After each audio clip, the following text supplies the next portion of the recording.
Hello everyone. Today we talk about how to fix the app of HPPT custom. We will go to settings.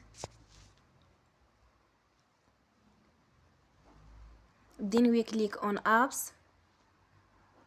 After that we will search the app HPPT custom and we click.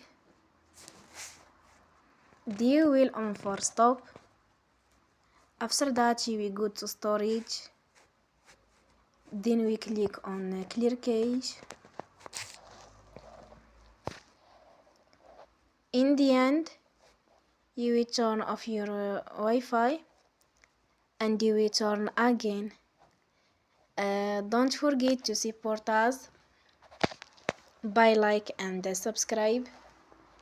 See you next time and thank you for watching.